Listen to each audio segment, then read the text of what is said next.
All right, people.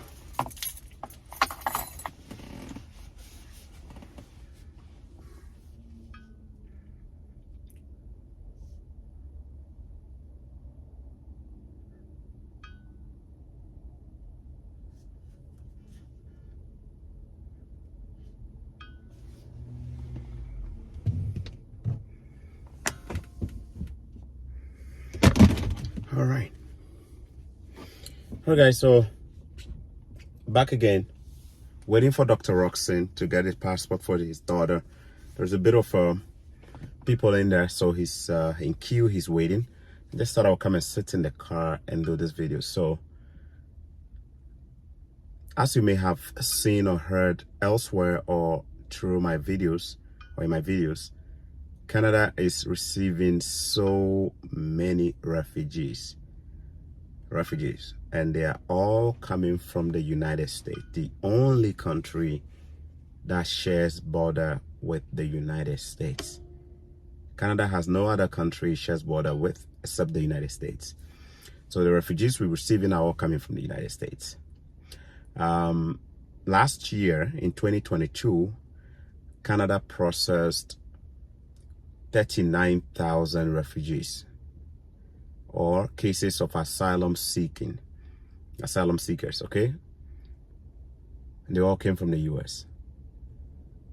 And they did not come through the official ports of entry. In other words, they didn't go through the normal places where, you know, somebody who is arriving will go through, say, the landed border points. No. They used what we call illegal pathways to enter Canada. So there are places in Canada, between Canada and the US, that are not protected, that are not defended properly, like an official border. So people figured out some of these places, and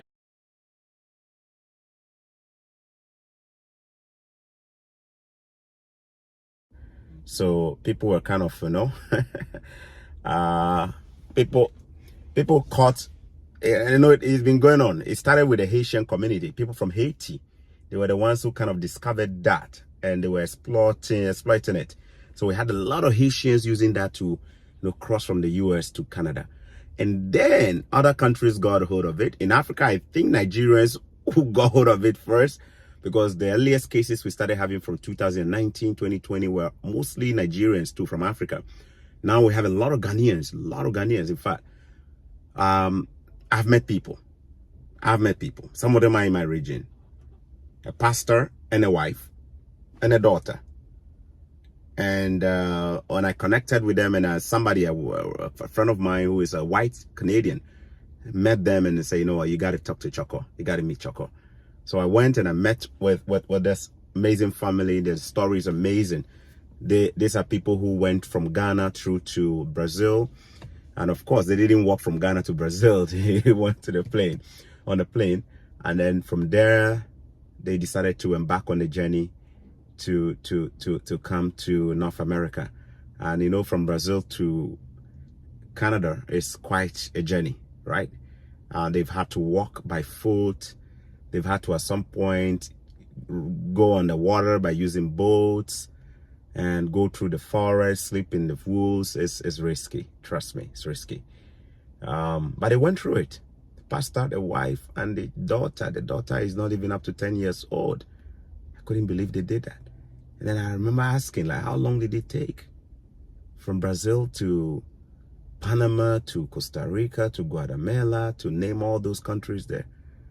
How long did it take you to make the trip? They said 4 months. 4 months?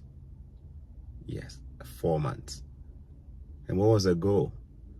The goal was to make it to North America. Wow. So he went through all of this and entered into Mexico. Yes. And from Mexico, how did he do it? They have it all figured out. Trust me. They know it. They know all the places. They know all the places, man. It's not like people just get up and they're walking. They know all the places. They are already in networks. They know. And then when they got to the US, it wasn't easy.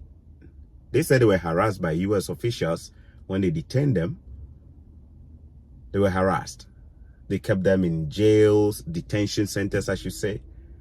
They didn't give them proper places to sleep. They were sitting on the floor, give them plastic bags to wear as protective clothing, not a blanket.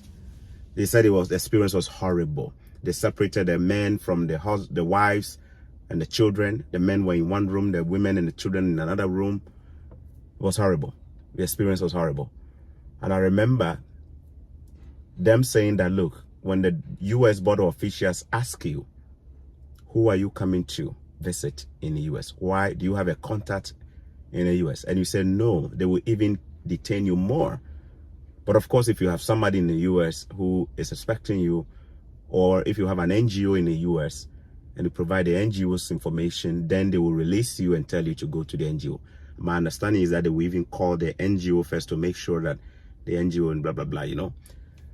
Some people don't have any contact. They're just making the trip. They don't have any contact. So they get detained for days by the U.S. government.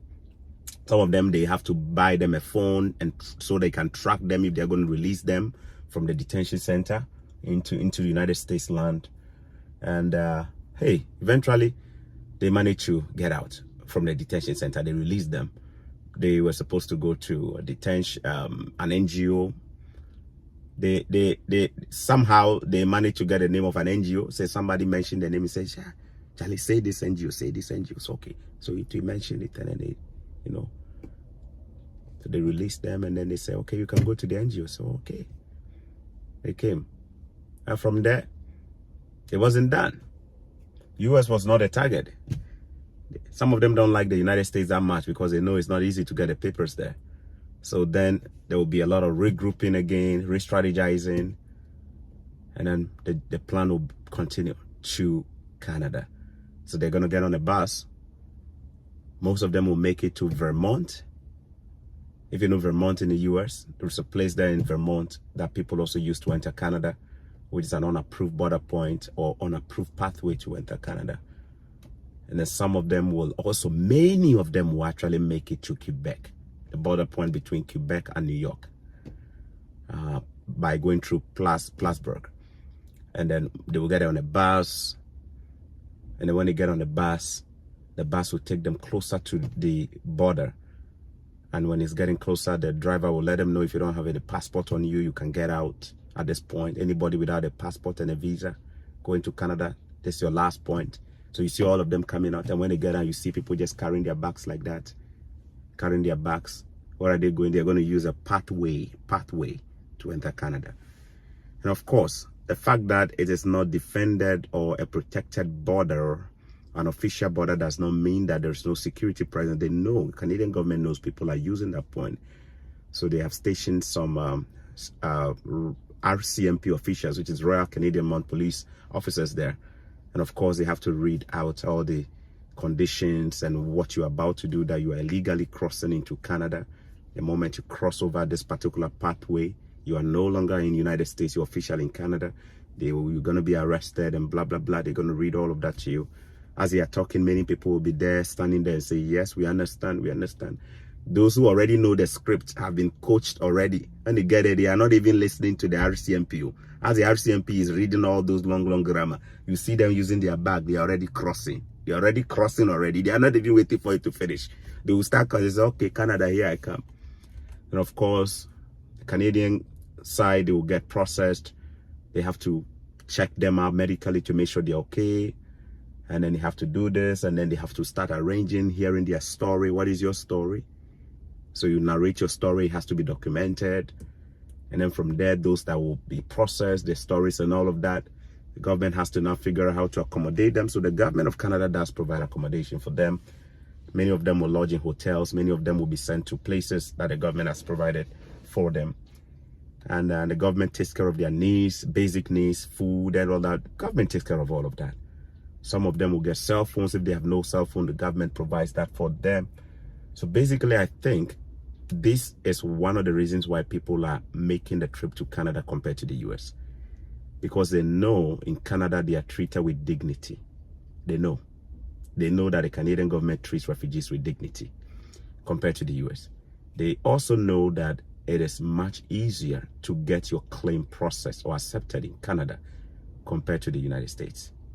I think that is why a lot of people are making the trip, right? My understanding is that the province of Quebec, where we have Montreal, which is one of the places where the illegal migrants have been using a lot to cross from New York. The provincial government there has been complaining that they've received so many immigrants that the population is in serious distress. So they requested the federal government to do something about it and probably cut down the number of immigrants. Sorry, we don't even call this group immigrants yet. We call them illegal migrants, to cut the number down for them. So what the government of Canada has done is to take the illegal migrants or the asylum seekers from Quebec and spread them across the different parts of Canada. So I live in Ontario, in a specific region called Niagara. They have sent us a parcel of refugee claimers or asylum seekers who came through the Quebec side. They've sent us a number of them. When I say they sent, what it means is that they've relocated them to come and live in the spot. How many of them? My understanding is that we have about 4,000 of them so far coming within last week. All right, and most of them are in hotels, hotels paid for by the Canadian government, food and everything taken care of, needs taken care of. Some of them are waiting for that important document which shows that they are seeking asylum. We call it refugee claimant protection. The name among the illegal migrants is brown paper. You hear them say brown paper, brown paper, brown paper. The brown paper is basically the refugee claimant protection, that document that says that you are currently a protected person because you put in a claim for refugee application. So yeah, once they get that paper, it means a lot to them. They could use it to process so many things as a form of identification. Some of them will use that to go and do their road test, to get their driver's license in Canada. They will use it to get their official documents done here. When I say documents, to get you to move around and do things. And some of them will also be given a work permit as refugees. And then a work permit basically allows them to begin working in Canada legally. Now, at this stage, they have not yet approved their refugee claim, but then they've been given these things to allow them to transition whilst their claim is being reviewed by the Refugee Board of Canada, right? So the Refugee Board is going to be reviewing their case. Some of them will be assigned a case worker. Some of them will be assigned a lawyer. Some of them will get lawyers, and the lawyers will work with them until they get a date to go before a judge and then make their case known. And it's quite a process. It could take close to about a year before you get an appointment to go meet with the judge. So yeah, about 4,000 of them so far have arrived in Niagara. I have run into a couple of them. Some of them are in hotels. In fact, over the weekend when Lady May was over here, we went to Niagara Falls. And one of the hotels that we visited, we actually saw a lot of refugees, a lot. Some of them don't speak English at all, so it was hard for me to communicate. And most of them were also from Turkey, Istanbul. Yeah, most of them. Wow, a lot of them with their children, with their wives, many of them. In fact, when I went to the hotel, they were playing. We did not intend to go there, by the way. I had just gone to drop somebody off at the hotel.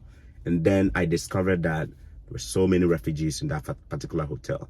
So I saw them, they were playing football in the open, in the park with their children. Then there was one black kid there.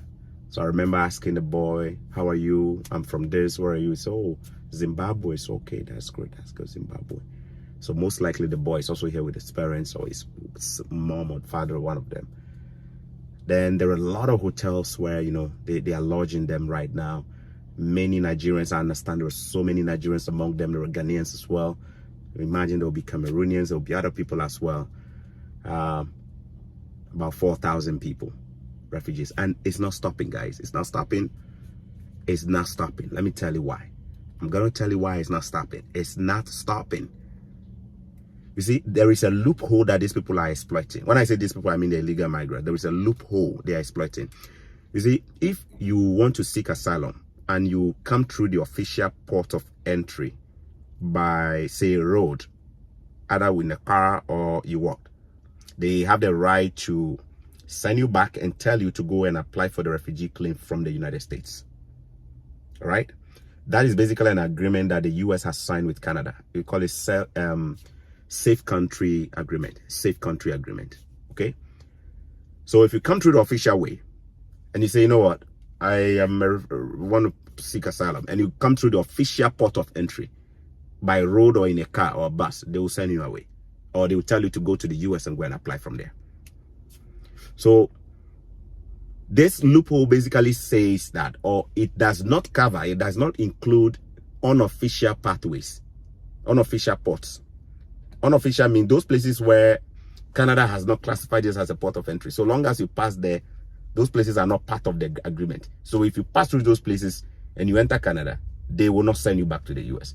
So once people, Charlie, people are smart too. Once people figure that out, you see them, they never use the official port of entry. They don't. They know the places. They know if you go through Vermont, if you go through New York, Plattsburgh, if you go through Manitoba, and all those places, they know when they go through those unofficial points, they will not be returned. That is why you see them coming with so much confidence, so much confidence. Now, I am of the theory, I'm believing, I'm not encouraging people to go and do this, by the way, but I'm telling you what my guts tell me, or based on what I'm seeing. I'm going to tell you this, that look, Canada has so many places that are not officially defended as border points. Because we've never had this crisis between Canada and the US. We never had this crisis. Americans were not using illegal ways to enter Canada. Or it's not a problem or a crisis per se.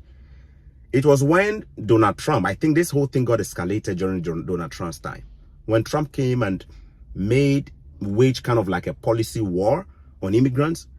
Like people from Muslim countries cannot come here and immigrants can go, you know, when he used all those kind of rhetorics and political, you know, he actually, we're going to build a wall. We're going to do, like when he started that, people got scared. That was when people started, you know, because there were so many people who've been living in the US for so many years, 17, 20. They don't have their papers, but they're there. Some of them came on B1, B2 visas.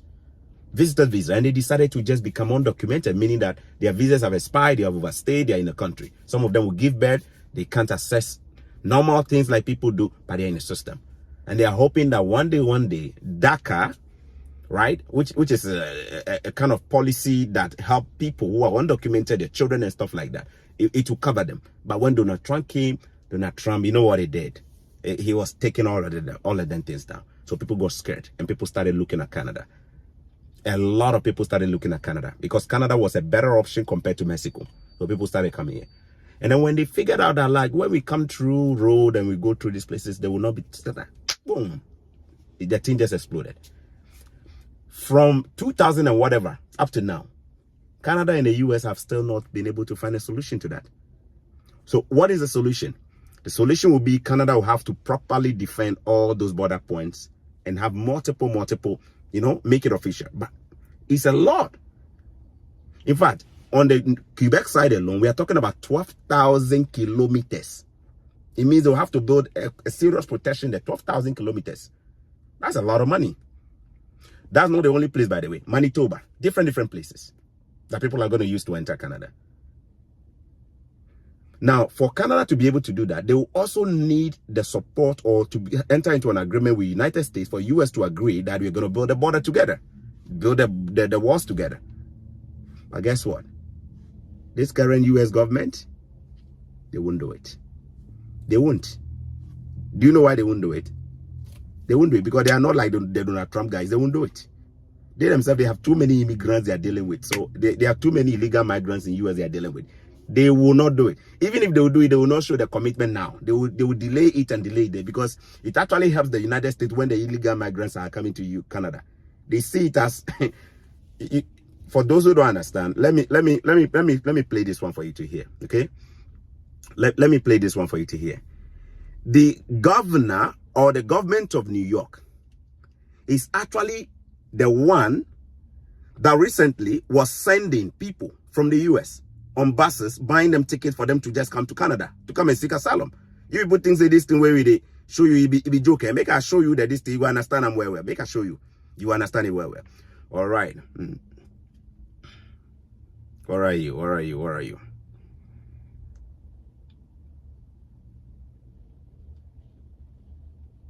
Okay. The video is on my channel, but I want you guys to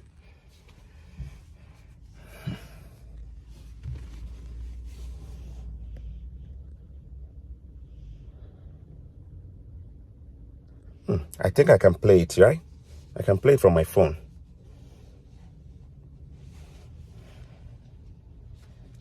New York City's busiest bus station, Port Authority, has become a hub for migrants.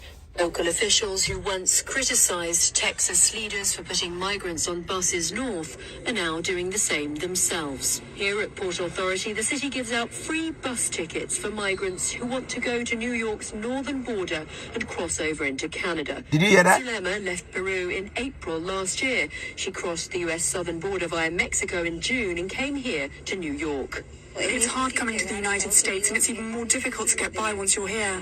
Zulema has tried to make a life here, but her work papers are taking too long. While waiting, she's been volunteering, helping advise other migrants. But now she's also getting on that free bus to the northern border. But I am 100% grateful to New York because the city provided free housing and free food. But I am a bit sad that I didn't achieve my American dream. The majority of migrants heading north are from Latin America, but there are others from Africa, including Mohammed, who's from Sudan. He has his ticket ready. That ticket, New York government will take him more.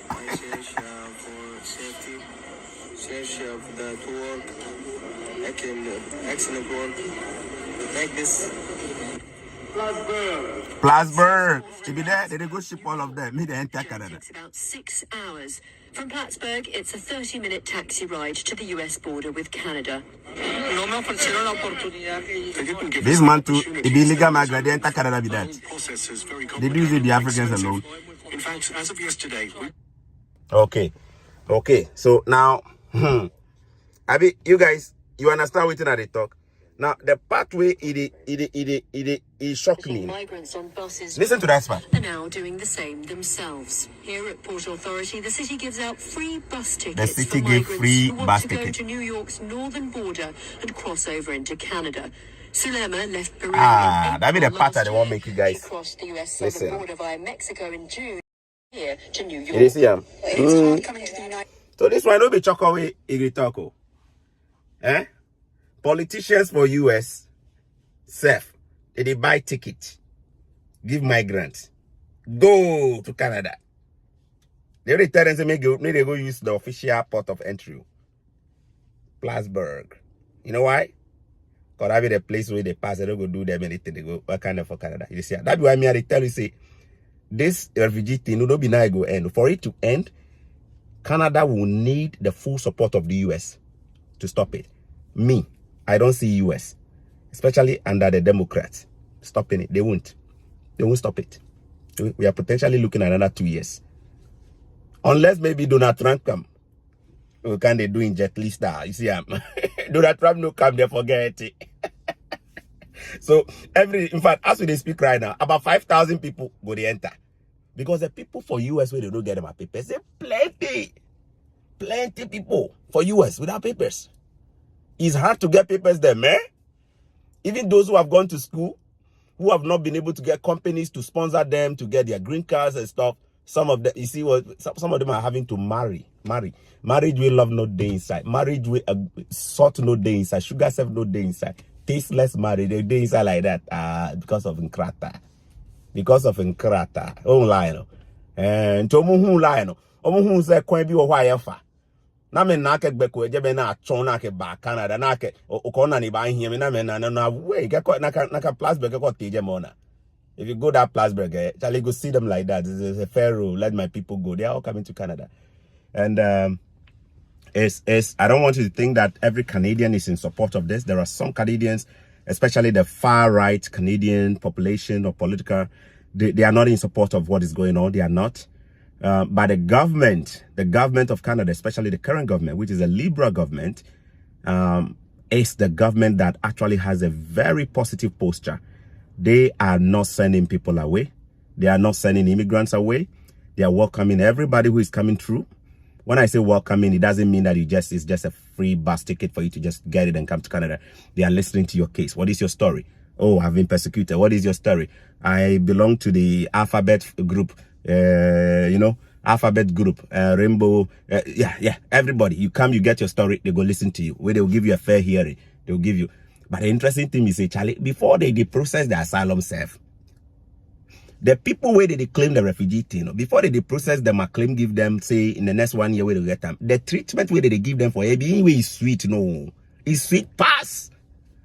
Just imagine. Say that they give you accommodation, they're going to pay for your accommodation, they give you food, they give you welfare, they give you all this, they give you work permit, they take work. But meanwhile, they no approve them here, they still don't even hear your case finish stuff. It be that one way they make people, they come here, no. Because the US, I mean, I don't know, more than here. The US, of course, I'm saying that the US and Canada, when you compare it, Canada is way better in terms of how they treat illegal migrants. Other places, you know what it is. You go to Australia, you go to Italy, you go to different countries, it's a different ballgame altogether. In fact, I was watching a video yesterday that just popped up on my channel, and I was watching it in Ireland. Is it Ireland? One of the countries there in the UK, in the United Kingdom, right? And the treatment for immigrants is horrible. The Home Office of the United Kingdom has come out with an official policy that is basically going to send illegal migrants away. They're not going to listen to anybody. If you've been watching, it's a big deal in the UK. And I understand it totally, because the UK's population is ballooning. They don't know how to handle it. And depending on which party is in power, their position on immigration is going to be different. We have the Liberals in power, and the Liberals in government in Canada are more pro-migration. They are pro-immigration, meaning they favor immigration, right? Like the Democrats, you see what I mean? See, Donald Trump, when people come or the conservatives come, you can rest assured they will turn off the pipes more. You see, maybe so. All right, if you like this video, watch it. I hope to meet a lot of them. I do run into some of the immigrants. When I meet them, I chat with them. Where are you from? What's the story? And some of them will tell me, oh, I'm a refugee. I'm a this. Some people are confident. Of course, I don't expect me to put their face. I will never put the face of a refugee or an asylum seeker on my channel. I will never do that, because these are people who are in transition. Their cases are still being heard too. But I just love to talk to them. I just love to hear their story. I just want to see what inspired them to make this journey. And when I talk to them, me myself, I learn. The pastor with the wife and the 8-year-old or 7-year-old daughter who made it all the way from Brazil, man, they have some guts, man. I remember asking the pastor, Joyce Kness, how are you? Joyce Kness, Canada. Oh, my big sister. Habari yako, mama. I need to call you after this video. I need to call you. I need to give you a call. Joyce Kness, make sure you are following Joyce Kness on YouTube. She's also on Facebook. Look on the screen. She's actually streaming right now and watching me from YouTube, on YouTube. Check her name out. Go and follow her. That woman is a powerhouse. If you are a health professional, you are a nurse, you are a midwife, if you are a medical doctor, okay, if you are a health professional and you're planning to come to Canada and you are following Choco, your one leg is there, or your one leg is safe in terms of information. But your other leg, he needs to be following Madam Joyce Kness. This woman, she's a powerhouse from Kenya, all the way from Kenya, living in Canada, doing wonders. Habari yako, my sister. Make sure you are following Joyce Kness on Facebook and on YouTube. She's helping so many of our professional health workers to migrate to Canada or to transition with information. She's equipping you with information, guiding you how to go about this, how to go about that, how to go about that, right? Very good person. Make sure you're following her, okay? Make sure you're following her on Facebook and YouTube, Joyce Kness. God bless you. God bless you so much there. All right, so guys, that is the situation. The asylum situation is not going down today. Charlie, it's not going to that today. Me, myself, when I didn't know much about the asylum thing, to be honest. I didn't know much about it. I used to have a negative mindset about asylum. In other words, I used to think, Charlie, when you seek asylum, maybe some way be like that, you know, it's kind of a dent on your record, blah, blah, blah. But when I came to understand the whole thing, I realized that, wow, it's actually a legal claim. And the government of Canada's immigration has made provision for such. Of course, this is not to say it's an open sesame. It's an open thing for anybody to just go and pretend to have a valid case. But those with genuine cases of refugees, hey, you know, the government of Canada has a very good posture when it comes to that. They are bringing in so many Ukrainian nationals to Canada. They don't even need an ID. They're giving them the chance to move. Afghanistan, Afghans, so many of them. My own contractor, the gentleman who renovated my house for me recently, came in as a refugee. But look at what this man has done for himself now. He's been able to equip himself. He's becoming a building renovation contractor, doing jobs here and building houses here and renovating stuff here. right? My understanding is that he just became a Canadian citizen himself. That is a second chance people are getting in this world. He's still an Afghan, proud one at heart. But when it came for him to make a decision for his future, he made it. So if you have a valid claim, I'm not telling you, but I'm saying that negative mindset where they feel say, Charlie, at the end of the day, you they carry your PR, the refugee to you go carry in permanent resident, they don't go right on top saying you be refugee where you be better human being. All of you be PR holders. You see, when you get your Canadian passport, into you go carry on. You they go 186 countries without visa, into you go some. You know they show for anywhere. It is it is so. So if you have a valid case, don't let nobody fool you. Enjoy them well. You see, it be legal, it be legal. It be legal. See, it's so. Chocolate. All right, people. Let me go in and check on Dr. Roxon. I think he's calling me right now. I don't know what's up. Let me just go and check. Charlie, what do you think about it? Government officials for US who are buying tickets for people to get on bus and go to Plattsburgh to go and cross and come to Canada. What do you think about it? Do you think Pharaoh is doing a good job? Pharaoh, let my people go. Is Pharaoh letting the people go, or Pharaoh is blocking them?